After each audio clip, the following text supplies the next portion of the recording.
Hi everybody, welcome back to my channel. In today's video, we're going to talk about how I feel that infertility took over my life. In today's video, I want to talk about how my mind, my body, my soul, my heart, my physical, everything was taken over by infertility. First off, I want to talk about how it affected my mind. All I can think about was trying to have a baby and what I can do in order to make that happen. My mind started playing a lot of tricks on me. I started feeling that I wasn't worthy enough, and I started going a little crazy. Everything about having a baby was the most important thing to me in my life. So all I can sleep, think, breathe, everything was about being a mom.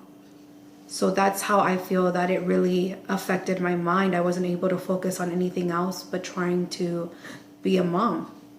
So it affected me in that way, mind-wise, and it also affected my body.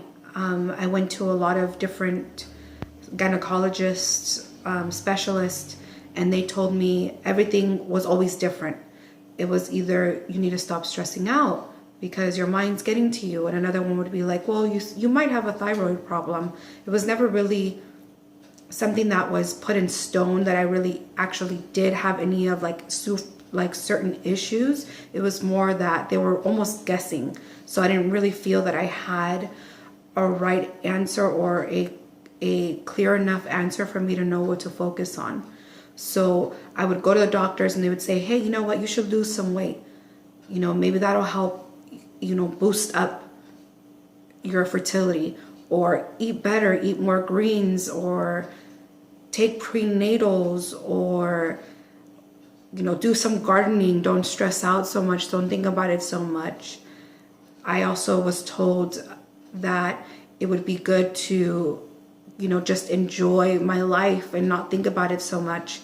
And these are from doctors who are gynecologists that I'm sure they've dealt with women coming in and wanting a baby before. So you would think they would be a little bit more sympathetic towards, what we're going through. But I feel like they weren't. And it's unfortunate because it made me feel bad. Like I was the one going crazy, even though I'm pretty sure they had a lot of women going in there that felt the same way. So the last thing that we want to hear is just relax, it'll happen. It also affected me physically. I felt like I was getting sick more often because I was stressing so much about it. I was charting it, doing my temperature, I did Clomid at one point. I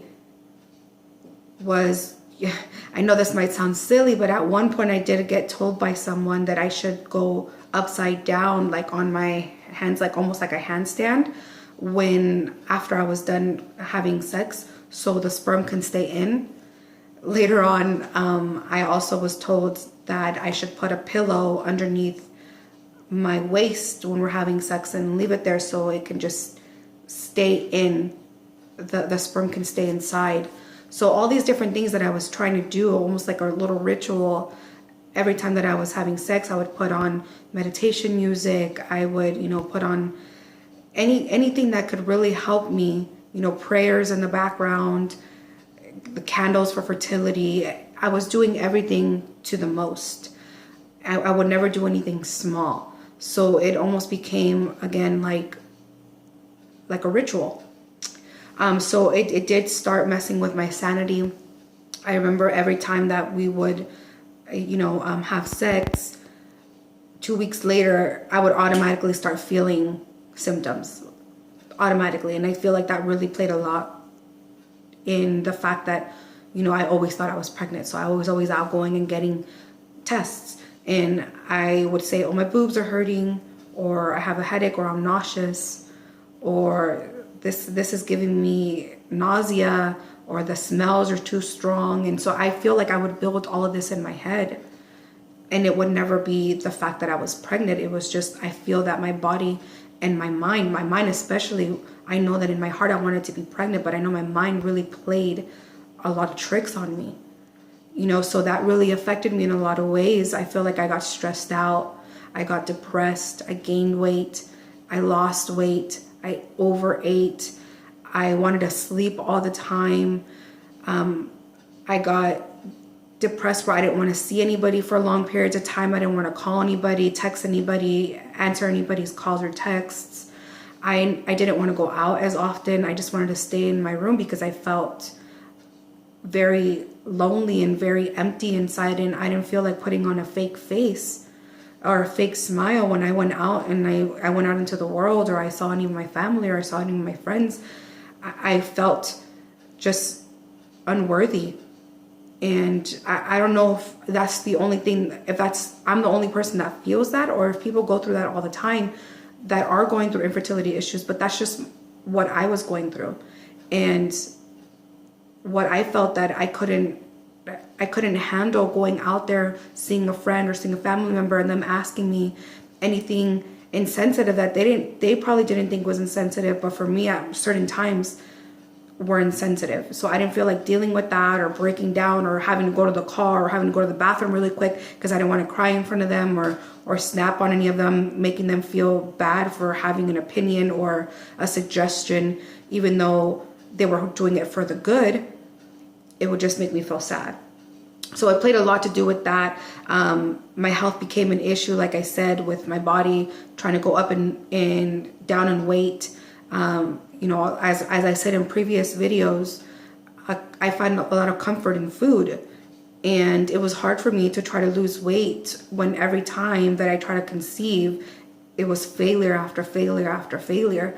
That all I could do to really make me happy was find, you know, comfort. And that was in what I like to eat or things that I like to do. So that's really where I found more of like my peace. So that's really what ended up happening.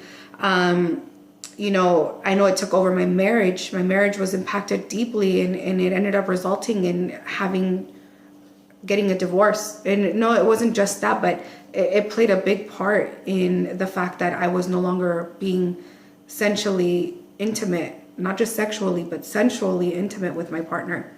So that played a big role in that. So I just wanted to share with you my journey and how I felt, or how I still feel, that infertility stole my life. It stole my life, and I really can't sit here and tell you what my life was before trying to become pregnant or before trying to become a mom. I don't remember the person that I even was before trying to have a baby. And for me, that's unfortunate. And I feel like at one point I want to try to get back to that person, but I feel very overwhelmed and almost like I'm drowning with trying to have a baby, that I can't go back. And I don't even think I could ever go back. You know, when you have something that you want so dearly, and I feel like until I have that, I won't ever be able to be or know what it was,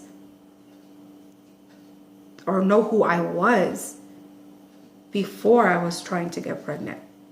So if you have been going through the same issues, or if you have been trying for a long time and don't even know how you were before being pregnant, or before trying to get pregnant, I would really enjoy it if you could leave a comment for me, or leave a question for me, or share how you feel that infertility has really took over your life.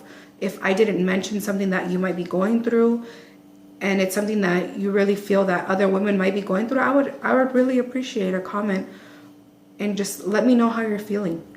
You know, if you need a vent, I'm here.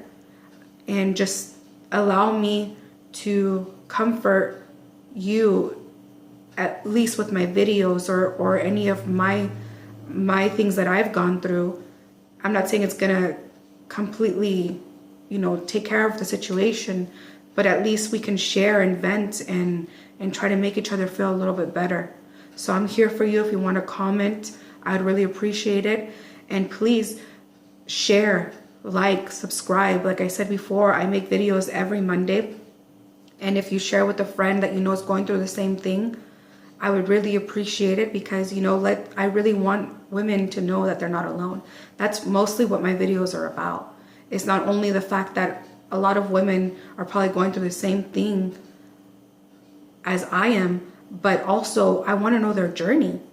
They might have had a completely different journey than I have. And I want to know that there is people like me out there, even if they went down a different journey. I want to know, or I would like to hear more about that, because I am interested. I am interested to know all kinds of different ways that we all got here and how we got here. You know, our stories, they all need to be shared. They all need to be heard. And if not for anybody else, at least for ourselves.